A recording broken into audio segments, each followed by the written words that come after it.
Hello, everybody. This is Rob Fredette with the podcast HODGEPOD, and I have an awesome guest on today, Drew Ryder Smith.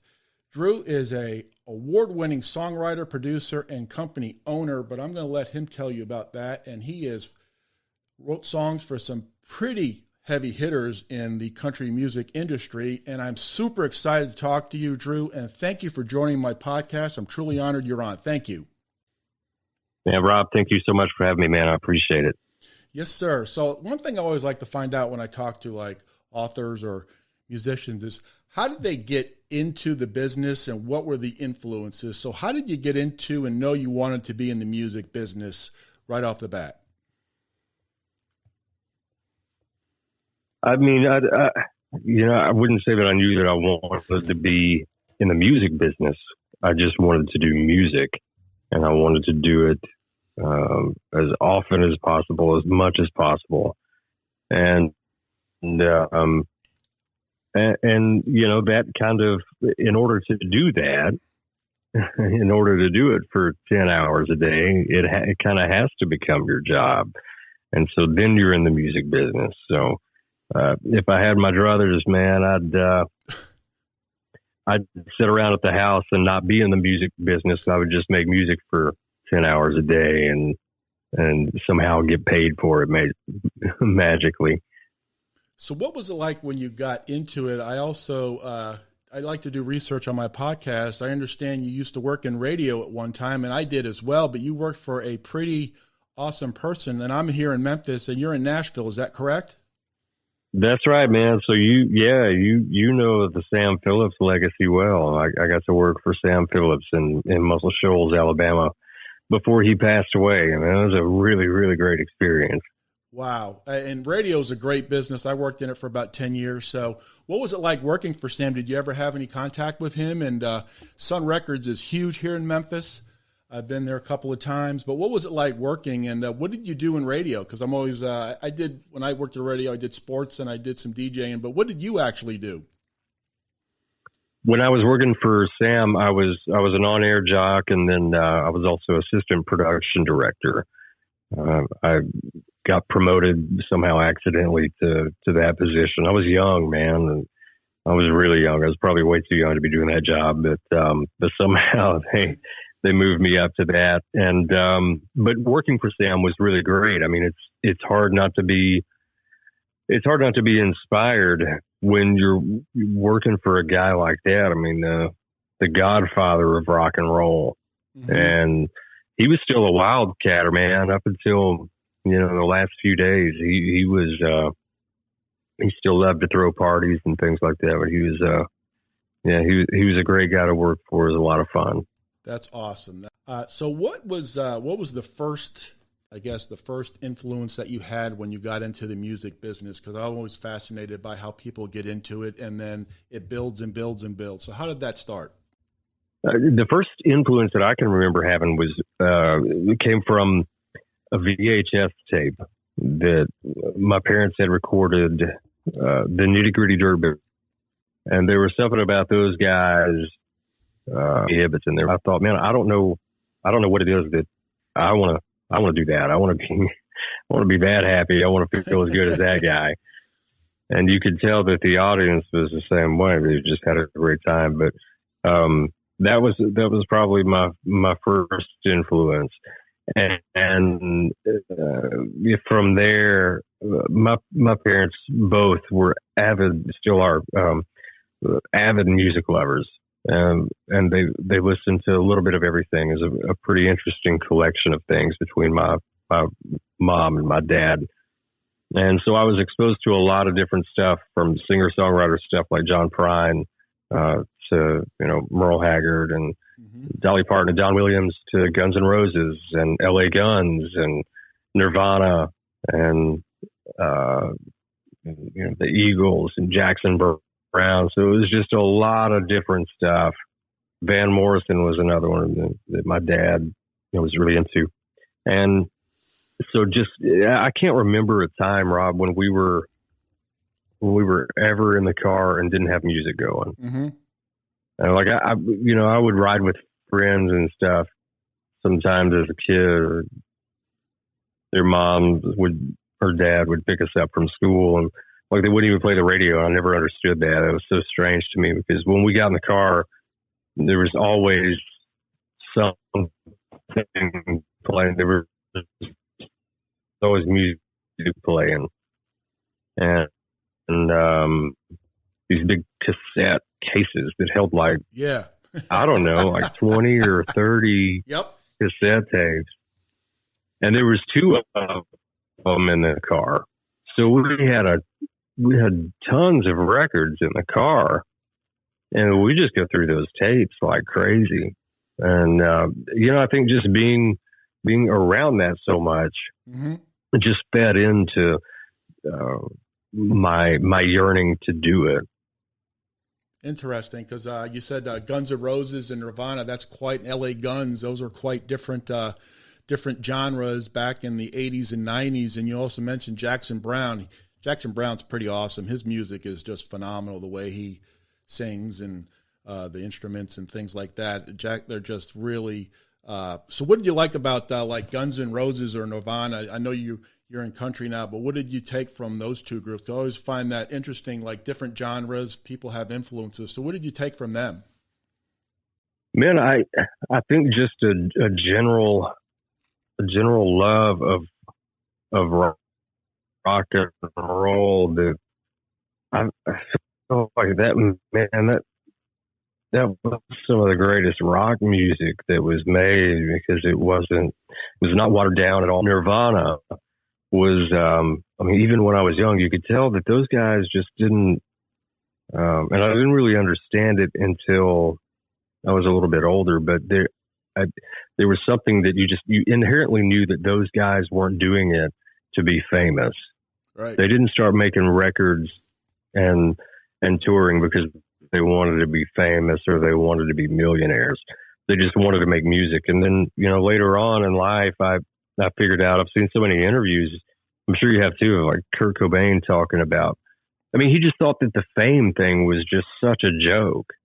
He thought all the fame and fortune, and I saw an interview, it was just a short clip of it the other day.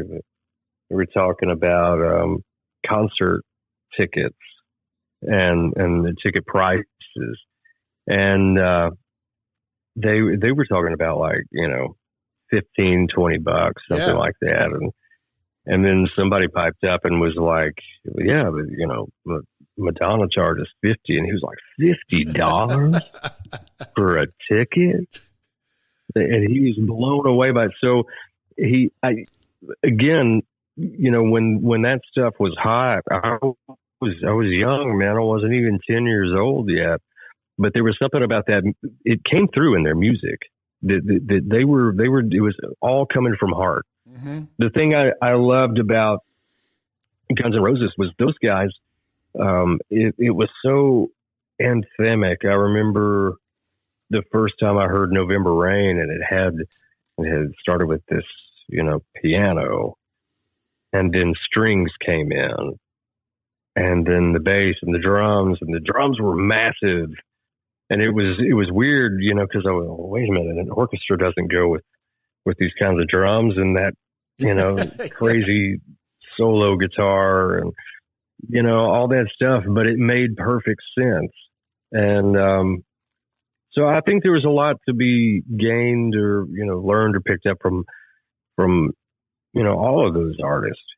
And then, the flip side of that was, to hear a Don Williams record or Merle Haggard or, whoever, on the countryside, that just, to me, I related so well with that. I understood that my whole family is, really hard workers. My granddaddy was a carpenter. Papa was a farmer and a mechanic, and so those guys worked really, really hard for their money. And I got a Weimaraner here that's driving me crazy. I don't know if you can see him. Yeah, that's okay. That's all right. That's no worry. That's awesome. But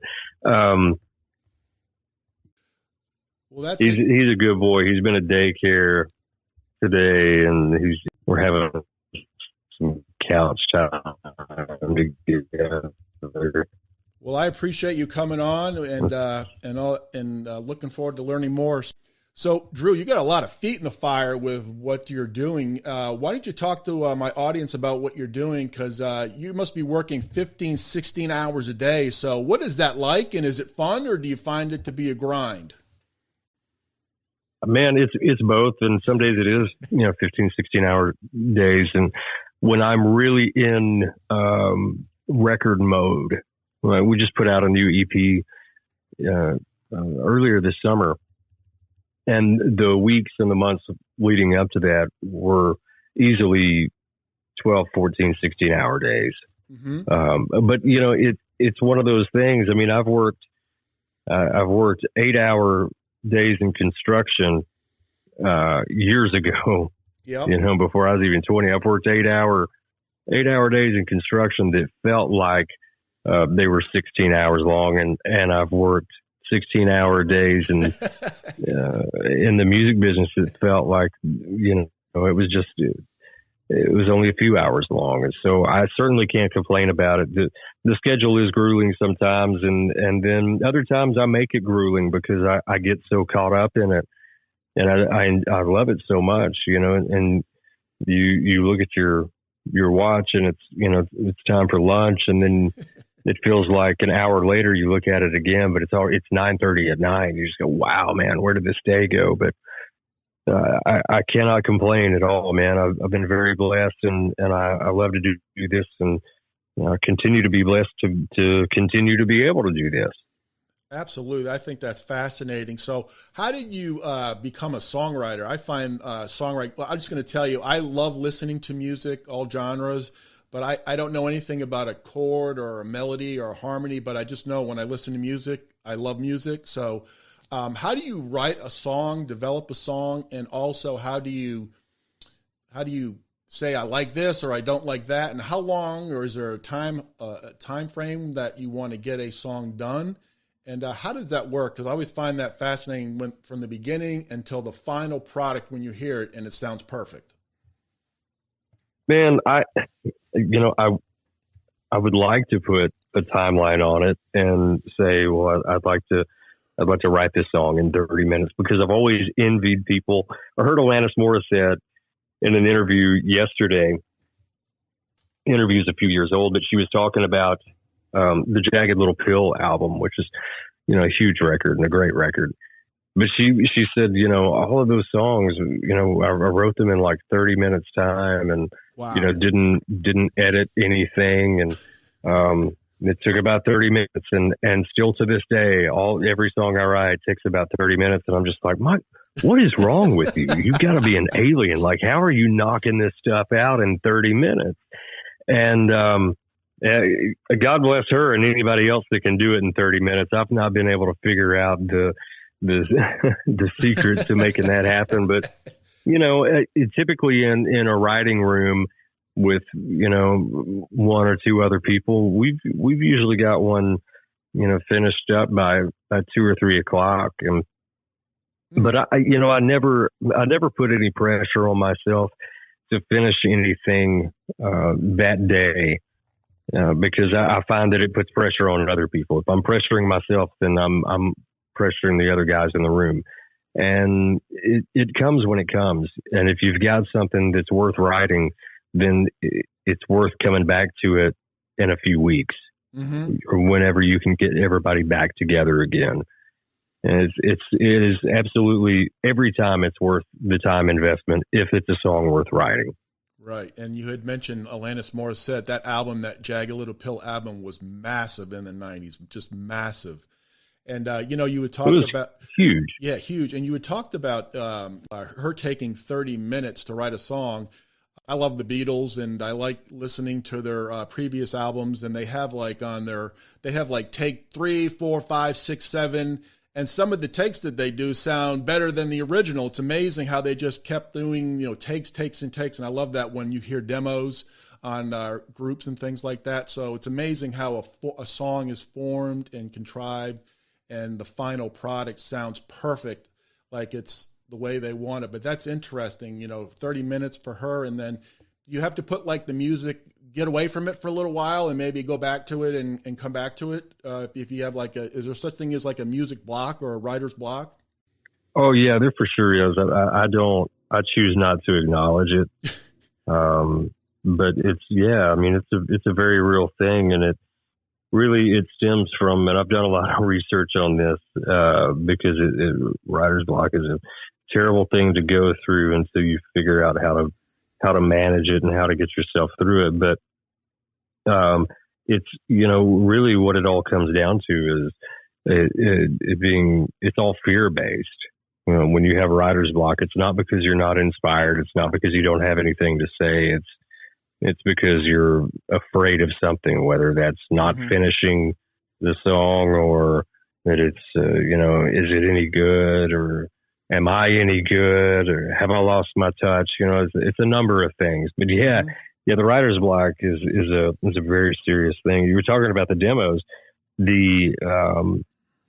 On Jagged Little Pill, there's a couple of songs I'd love to tell you what they are, Rob, but I'm scared that I will misquote and tell you the wrong songs. But there's a couple of them and I think they were both hits that were actually the demos.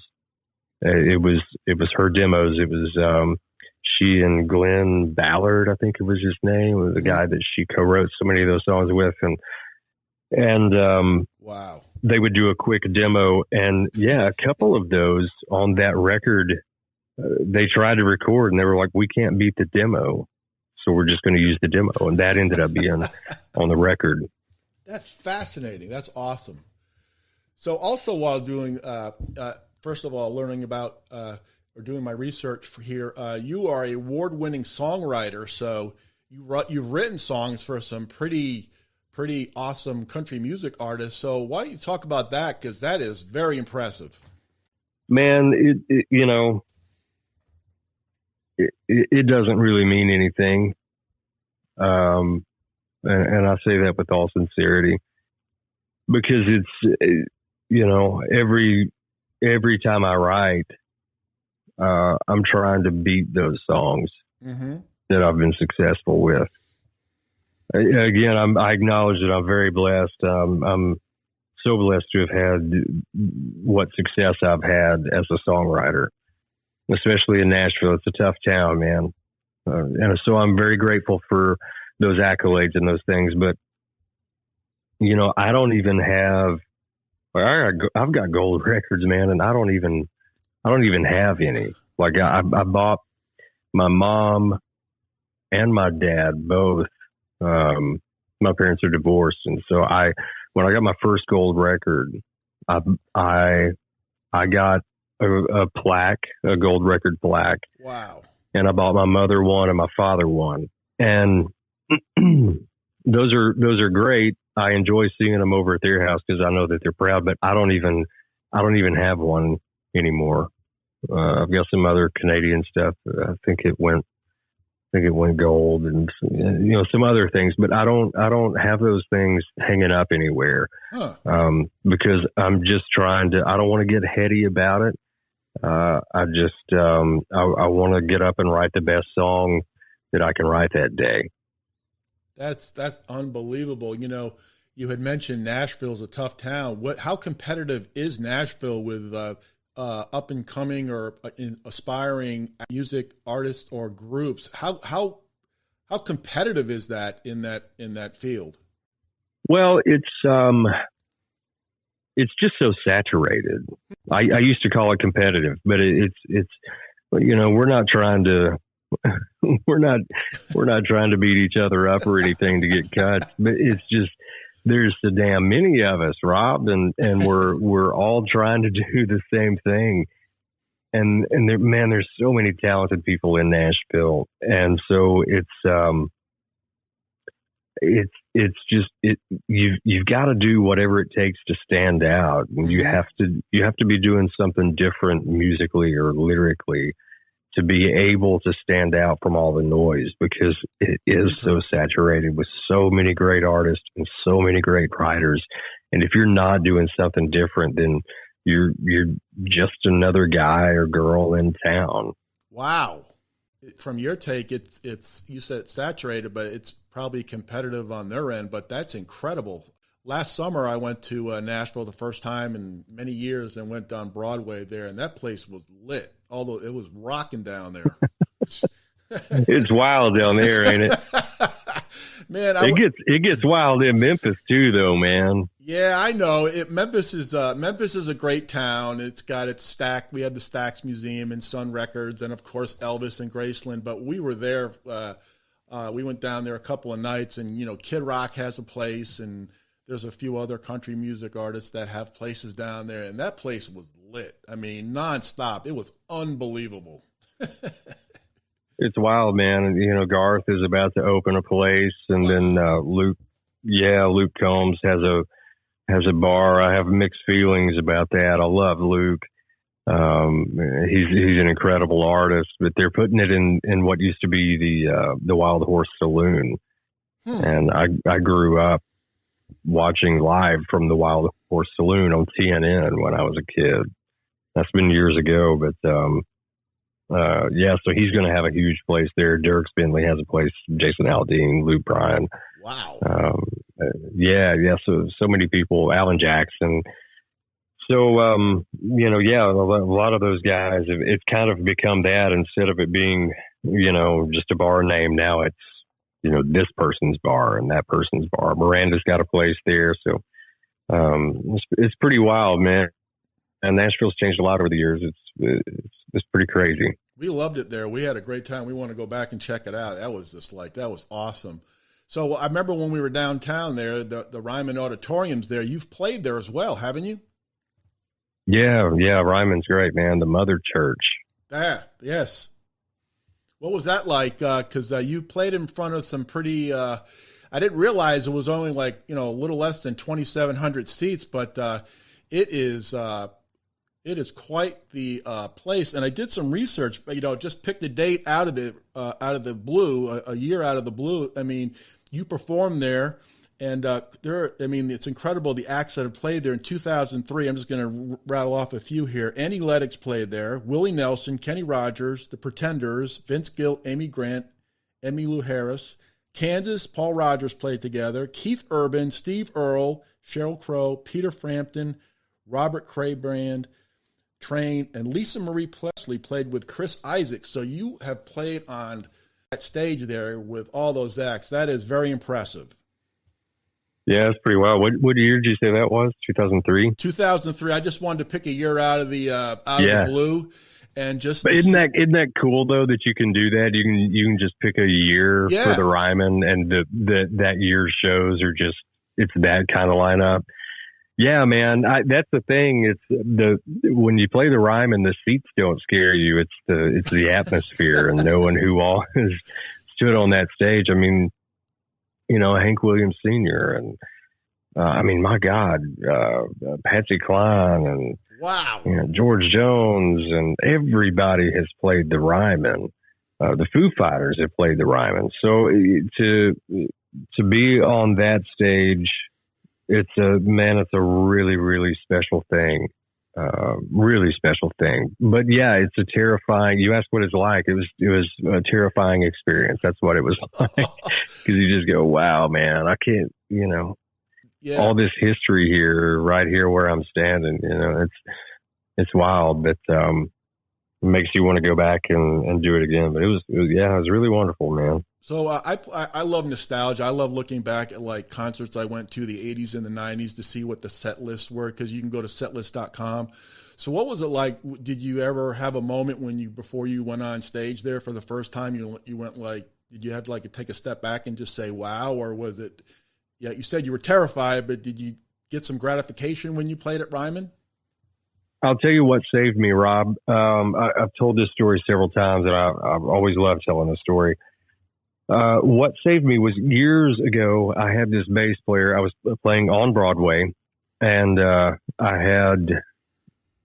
was playing a Friday night somewhere on Broadway. It might have been Paradise Park or something, but I was putting a band together, and I called this bass player in town, and I said, "Hey, Cliff, they want us to play Friday night. Can you come play bass?" And oh yeah, man. Yeah, I'd love to. And he said, he said, now, listen, he said, just to let you know, he said, I'm playing the Opry at the Ryman. Whoa.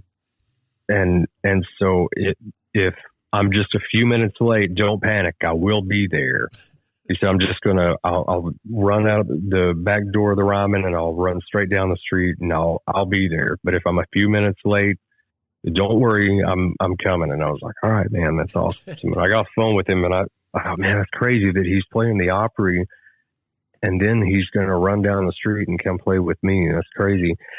So we played the show that night and, we got done and I was talking to Cliff and I said, man, that's so cool that you played the Ryman before coming down here. So what's that like? I can't imagine what that must be like. And he said, Drew, he said, excuse me, he said, the first few times I played there, he said, I couldn't even enjoy it. Huh. He said, I was so overwhelmed with the idea that I'm playing at the Ryman or I'm playing the Grand Ole Opry. He said, it blew my mind so much that he said, when I went out there, it was just deer in headlights. He said, I walked out on stage and then something happened for a few minutes. And next thing I knew, I was in my car heading home. Wow. And he was like, it was just, it was like I just blacked out. And he said it was like that the first few times that he played because it was so overwhelming. And he was like, it's great now because I've gotten better with that, and I've learned to just enjoy the moment. And there was something about that conversation that stuck with me. And so fast forward, years later, and I'm getting ready to walk out at the Ryman, and I remembered that conversation, and I went, okay, man. You've really, you got to calm down here or else you're going to wake up tomorrow morning and not remember anything. So just take it slow and just, live in this moment because you don't know, you'll never get this back. Wow. Even if you play the Ryman 1,000 times in your life, you're never going to get this moment back. So just, take some deep breaths and calm down. And once I had that conversation with myself, wow, I was able to chill out and I was able to really live in that space and in that moment. And it was a really great thing. So I'm so grateful to Cliff. He had no idea that he was giving me the type of advice that he was giving me. He had no idea that he was saving me from myself, But I'm so glad that we had that conversation because I do remember that performance well. And I remember before it and after, and I remember the lights coming up and the lights going down, the whole thing. And I would have never been, truly present for that moment had we not had that conversation. That's incredible. Cause, when this is a sporting event, I'm going to use an analogy. I guess you'll hear people say, like, when they play in the Super Bowl, it's different because everything is so fast. They have to settle down. It's just the enormity of the event. Play the game or you play in front of people, but you're at a place which is, you said it was the place of the Church of Country Music here, the Mother Church, and that is where it is. And that you're able to get in the moment and take some deep breaths. And also you performed in front of some pretty awesome folks, performers in there. Yeah. I commend people who can perform in front of stage, because if I ever were, I could never do that because I would just like freeze and I wouldn't remember anything. So anybody who can get up on a stage and perform, I commend them. I think it's unbelievable how that people can remember lines, how they can play instruments. It's unbelievable. So I commend everybody who does that. So what was that like playing in front of those major, artists? I mean, someday you're going to be there. Man, it was really great. So I was opening for Merle Haggard, and he always did 2 nights at the Ryman, and it was because originally he would do 1 show a year at the Ryman, and what they figured out was that none of the Merle Haggard fans outside of the music industry were able to get tickets because the tickets would go immediately to industry people. Anybody in the music industry in Nashville would buy up all the tickets. And so he never had fans outside of the industry that got to see him in Nashville. So they added a second night. So it became, we're doing 2 nights at the Ryman. The first night was always industry people. And then the second night, you would get, fans outside of the music industry. Mm-hmm. And so I was playing night 1. And so I say all that to say, being on night 1, like everybody was there, man. Keith Urban and Nicole Kidman and Tim and Faith. And, wow. God, I think Charlie Daniels was there. John Prine was there. It was just so many great artists that were there that night. And then, industry professionals as well, and peers and things like that. So it was, man, it was a great opportunity. Wow, that's phenomenal. So let's talk about some of your music. I love the song, the bottom of it. I love that song. But tell us about your music that's come out this year, and talk about that if you could, please. Yeah, for sure, man. I appreciate your kind words on the bottom of it. I like that one too. It's one of my lighter songs. I have a tendency to write a lot of ballads, and that was not a ballad. So I need to write more of those. But yeah, man, the EP was really a ton of fun to make. It was myself and a buddy of mine, Russell Jackson. We co-produced it together, and we played pretty much just about everything on the EP ourselves.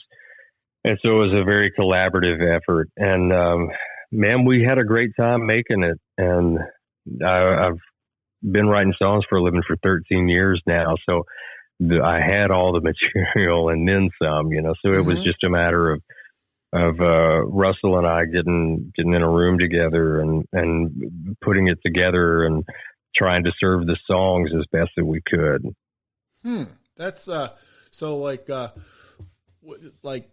song, the bottom of it. How long did that take? And if you can remember and elaborate, and what was that like when you knew that the final product is what you were going to go with?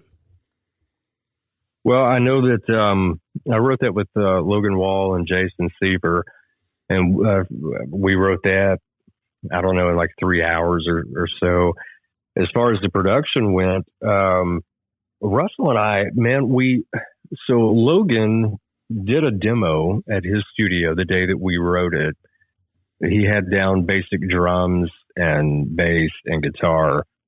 And by the end of the day, he had finished the demo and sent us the MP3s of it. And so, but Russell and I both really loved the demo. Logan was singing on it. And Russell and I had sat down and we were working on the drums, and I was like, man, the drums are there. Like, I know the drums are there, so that something is not working. And we finally figured it out. It was a guitar thing, but man, we spent, that was one of the slower ones. Sometimes you go into record stuff, especially if you're not multi-tracking with a band, when you're not using a live band to do it.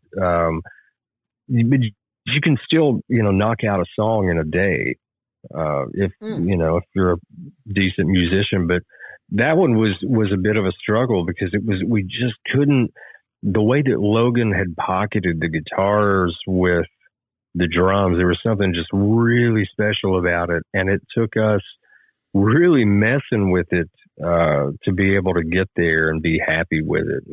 But yeah, it was a full day just recording guitars. I know that. And so I would say the entire process, really, that song is one of the more stripped down songs on the EP.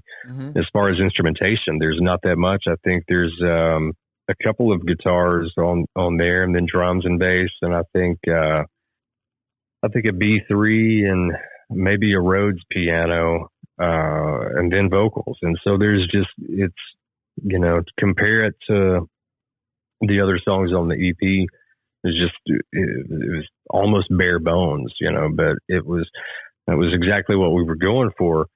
And everything's really laying back other than, the drums and guitars. Everything's really is really laying back and letting the vocal and the rhythm section kind of do what it does.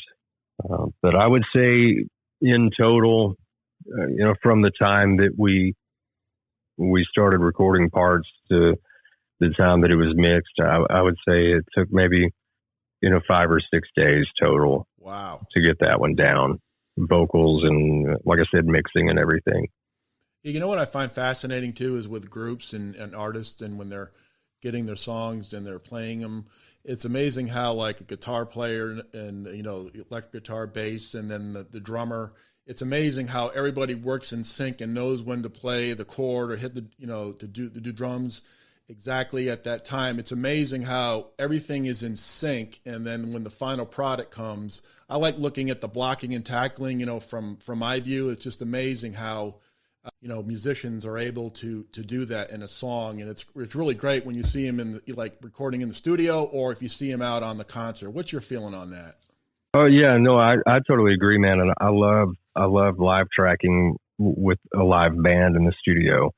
There's something about that there's something about that feeling the first time they start playing through it, and you just go, oh my God, it's got legs, like this song that you came up, that you showed up with, that was just a simple guitar vocal recording on your phone, is now it's this big production, and it comes to life. And I've never gotten over that feeling, hearing it for the first time.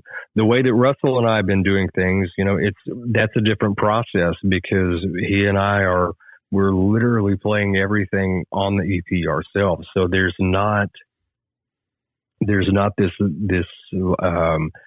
big, oh my God moment where it all comes together, because it's just he and I, Mm-hmm. So it's like, all right, there's the drums. Those feel good. So now let's record bass. Okay, those feel pretty good together. So now let's add some guitars. And do we need piano on this? Do we need a B3? Do we need, and it's a different process. And sometimes you don't have that magic feeling until you get, towards the end, or maybe you find a weird patch, like an effect or a synth patch or something that just kind of takes it over the top, Yeah, it's just a different process, man. I hope that makes sense. Yeah, it does. It does. And each song may be different too. Like when you get that feeling, well, okay, now we're making progress. Is that maybe some songs are maybe easier that way? Because I find that like you said, like you hear it for the first time, it's like, wow, you get that traction, that excitement, that build up, and then I guess the motivation and the grind of doing it, I guess it makes it easier. Does it make live tracking easier? Just pretty much just getting the song up and running and getting the song moving, in the direction that what you think your vision for the song. Yeah, when Russell and I are working together, as opposed to live tracking with a full band in the studio, like I said, you get that oh my gosh moment. When he and I are doing that, it always seems to be one instrument that will go, oh, that's it. Mm-hmm. And it's never drums and bass, because those are the foundations, and you typically, it would be very backward to start a recording with, recording just a guitar part. Right. And then going back and saying, okay, we'll add drums after the fact. It just doesn't, so it's like if you kind of have to imagine all the other parts when you're recording drums. You've got to imagine all those other parts, and then you add bass, and then it's usually a guitar, or it's a piano, or it's an organ, or some other weird instrument that you can come up with, that you go, okay, now it feels like something. And then that supercharges everything, because it'll kind of change your your position, where, you know, and Jay Joyce, who's a incredible producer in Nashville, he's like this. He will find a sound or an instrument, or he will manipulate an instrument to get, you know, this weird, unique sound, and he will kind of lead the recording with that sound, and he will build around that sound. Mm-hmm.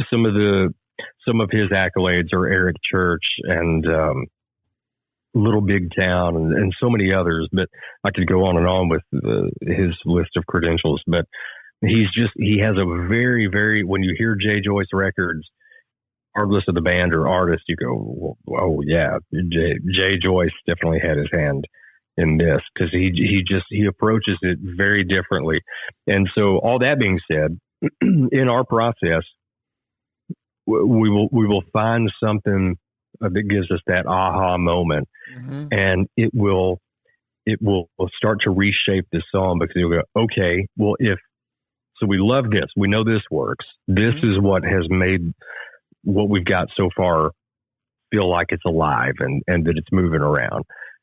But now that we hear that, maybe the drums, maybe it needs to be a different kit, different sounding drums, or maybe the bass needs to do this instead of what we originally had.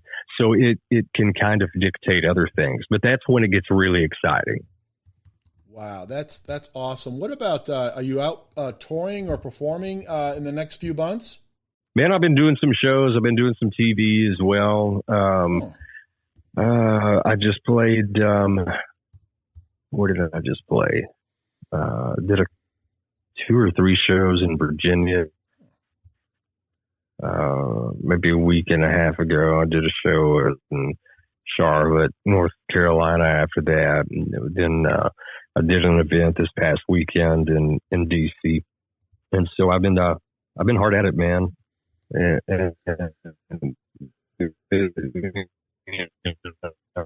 this is a time of year that things start winding down, but I've still got a few things left to do. But I don't care. I'll play at your mom's house. I don't care. I'll play wherever they'll let me. You need to come to Memphis, please.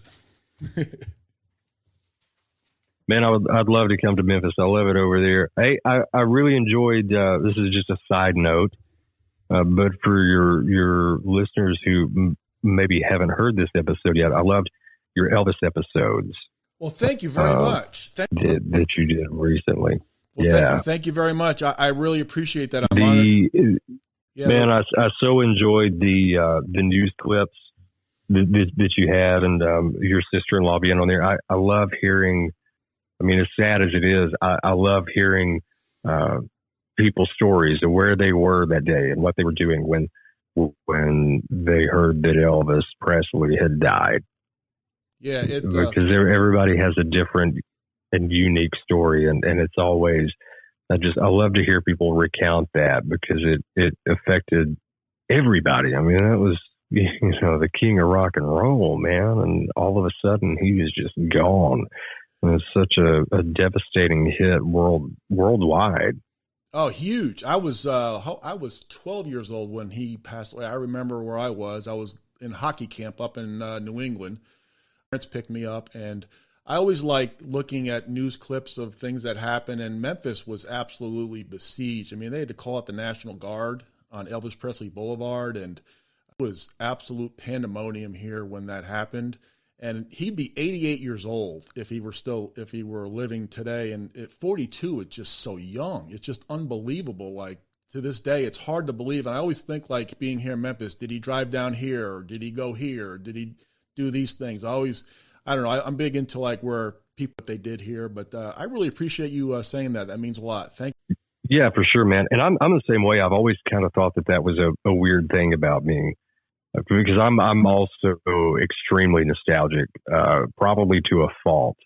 But because I can really get caught up in nostalgia, but I'm the same way. I'll go somewhere, I mean, Memphis is a great example of that. And you go, man, I wonder wonder if the king was ever here, you know, and because we, you know, it's such a magical thing to be in the same space as someone like that. One of my favorite audio clips that you played on, I think it was part 2 of your Elvis show. One of my favorite clips from that was they were interviewing a guy, and he said, "Oh, I just loved Elvis. He was such an influence on me, and not just musically, but as a person. You know, he just the way he lived a good, clean life." I don't know about all that now. Well, you know, it's weird. It's weird though when I remember that it was up in he was supposed to perform in Portland, Maine. Right after, I mean, literally, he was going to be there up in Portland, Maine to perform 2 shows. And his advance team was already up there, and it's just like an eerie feeling when they were in the arena. News clip is on YouTube, and I found it, and it was just really eerie. But yeah, he was really distraught, and the people that were at the arena were just like blown away. They couldn't believe that. They thought it was rumors, and then when it finally came out, it was absolutely unbelievable. But yeah, that was really, I mean, a shock for everybody. Yeah, I even one reporter from a clip that you played was saying, you know, we've checked our resources not only here locally but internationally as well. Mm-hmm. Like those guys were scrambling to figure out if it was true, because how could it be true? How is the king of rock and roll dead at 42 years old? Yeah, it's just how is Elvis Presley not with us anymore? And so much, it was so hard to believe that they were scouring resources worldwide to see if they could get a definitive answer on it. It was really incredible. Yeah, it was. And, that when that happened, like one of the news reports, Burt Reynolds and Margaret came to the back entrance of Graceland. So, I mean, you don't get any bigger than Elvis Presley. It was just, I appreciate that. Those are nice, kind words. I appreciate that, Drew. And I really do. You mentioned, I'm doing the interview now, by the way, Rob. You mentioned then, in the Elvis special, I call it an Elvis special because you don't hear many podcasts that point the direction that you did with that. So I appreciated you doing that. I thought it was great. Thank you. But I heard you mentioned in that episode, or one of those episodes, that you had not seen the Elvis movie yet. Has that changed? I have seen the Elvis movie, and it was rather unbelievable.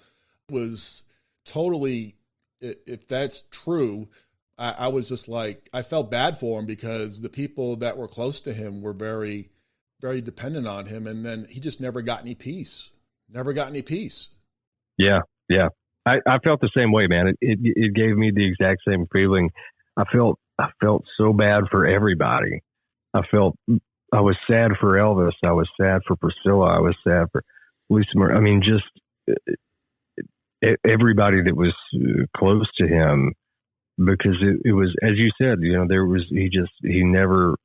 could never have any peace. And, to know that he left the world that way, must have been, I mean, it's difficult for me to comprehend, but it must have been so devastating for his family and his close friends and people that weren't taking advantage of him. But I loved the movie. I thought it was so well done. Is it Baz or Baz Luhrmann? I think is his name, Baz Luhrmann. Yes. I thought he had an incredible eye and incredible vision. The way that he put that movie together, I wasn't expecting it to be that way at all, cinematically, that is. But it's really, really beautifully done. It was, and I liked the part in the movie when he was performing, and the boyfriends of all their dates, the boyfriends were mocking him because he was wearing, I think, remember, it was a pink jacket, and then he started singing and doing his hip moves and everything like that. And all the women were, screaming, and all the boyfriends were all like look like, what's going on? I thought that was great because they were mocking him, and that the history changed everything. And you know what? In Tom Hanks, I forgot Tom Hanks. When Tom Hanks played Colonel Tom Parker, I got lost. I forgot that was Tom Hanks, not Tom Hanks in the movie. I thought that was he played that part awesome. Man, he, my partner and I, we maybe halfway through it, or maybe we had just finished it, and I said, I'm having a hard time remembering what Colonel Parker looked like, and I said, but they did so much to Tom Hanks in that. Physically and aesthetically. And so I Googled it and I showed her and I said, oh my God, he's a spitting image. It's a spitting image of him. But I'm like that with Tom Hanks in pretty much any Tom Hanks movie. He's so brilliant that you forget that it's Tom Hanks. Whatever role he's playing, he is that person. Yeah, I saw Saving Private Ryan a couple of months ago, in that opening scene of Saving Private Ryan, when the boats are going up onto for D-Day, and his hands are shaking. It was just he played that part, Saving Private Ryan. Getting off on a tangent here, that was a magnificent performance by him and all those actors. Yeah, for sure. And I want to just get one more take on Nirvana, best unplugged album of all the unplugs. What do you think? Yeah, absolutely, man, absolutely. And I actually listened to that recently. I mean, within probably the last week or so.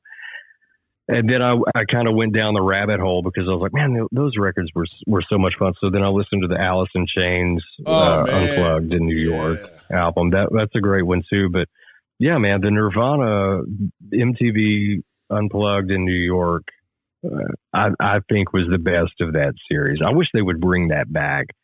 Yeah, they stopped that years ago. It's a shame. Well, I guess because everybody that was on there died. Maybe that was what it was. And they were like, we got to stop making these. We're killing all these artists. My favorite song off the Unplug is Lake of Fire. I love that song. It's a short song. It just sucks me in every time I listen to it. It's amazing. There's something so endearing about his voice in that bridge part. The people cry, people moan, look for a droplets, call her home. The way that he sings it, though, man, there's so much pain there, and it's I thought that was one of his best performances. And I was working on something when I was listening to that last week, and I don't remember what song it was, but the harmonies caught my attention, and I was like, man, that's a cool harmony part. And I went, oh my God, that's Dave Grohl. Like, you forget that it's Dave Grohl that was sitting behind the drums on those recordings and singing as well. That guy he's such an inspiration. I mean, he's been through a lot, but to come from behind a drum kit for one of the biggest grunge bands in history to starting his own band and being a front man, I can't imagine the integrity it takes to be able to do that. Absolutely. And he is also in the Rock and Roll Hall of Fame for Nirvana and Foo Fighters. So that's a huge accomplishment. And he has a charisma about him as well. And so did Kurt. He had a lot of charisma. When you look at interviews or just even in that Unplugged album, he just had a connection with the audience. It was amazing. I wish we could have seen that more. It was just totally awesome.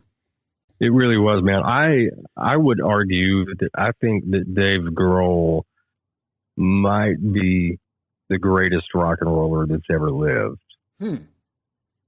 And I say that because of the, I mean, the guy, it's been maybe 5 or 6 years ago now. He fell off stage in a foreign country. He broke his leg. He went backstage. I think they took him to the hospital. Mm-hmm. The band played some songs while he was gone. He comes back in a cast and in a wheelchair, and he plays the entire show. That's incredible. Yeah, that was 2015. I remember. They called it 15, the broken leg. yeah. They called it the broken leg tour, I think, after that. Yeah. And then, you know, he had like this, you know, throne built to finish off that tour with, so he could sit comfortably and play guitar, and you know. But wow. It's stuff like that. That one instance doesn't make you necessarily the greatest rock and roller of all time, but it's everything else that the dude has been through, from being in Nirvana, being the drummer for Nirvana, the guy that created the opening of Smells Like Teen Spirit, you know, that this song starts with drums. It doesn't start with guitar. It starts with drums.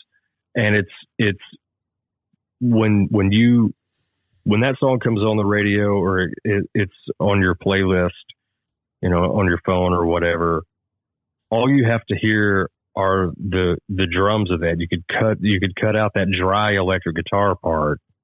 If you just heard the da-da, you know that Smells Like Teen Spirit. Yeah. You know, but it's that moment when that song comes to life. It's not the guitar part. It's as soon as the drums hit, that's when that song starts for me. And then Tom Petty, you know, he played. Tom Petty was he was in between drummers. He and the Heartbreakers, and they were playing Saturday Night Live, and they called Dave Grohl and said, really? "Hey man, can you come play drums?" Yeah, you should look it up. I am. I'm going to look that up. Wow. It's on YouTube, and he played Honeybee, and I forget what else they performed on SNL, but yeah, he was between drummers. The guy named Steve Ferrone plays drums for him now. The Heartbreakers really only had 2 drummers, I think, the entirety of their career before Tom died. Steve Ferrone was their second one, and I can't remember the first guy's name, but Ben Montench. I think it was no. Ben Mont was on keys. But anyway, the original drummer had left, and they hadn't found Steve Ferrone yet, and so they called Dave Grohl and said, "Hey man, can you come play drums?" And so he did. And then recently, I learned that Tom had offered him a full-time role in the Heartbreakers, and he said, you know, we travel differently. You know, we all have our own bus. If you want to come out, you'll have to get your own bus, and you'll have to, you know. And but he really wanted to pursue the Foo Fighters thing. So how do you turn down Tom Petty and the Heartbreakers? Oh my God! You know, I don't know. One of the greatest rock and roll bands that will ever be.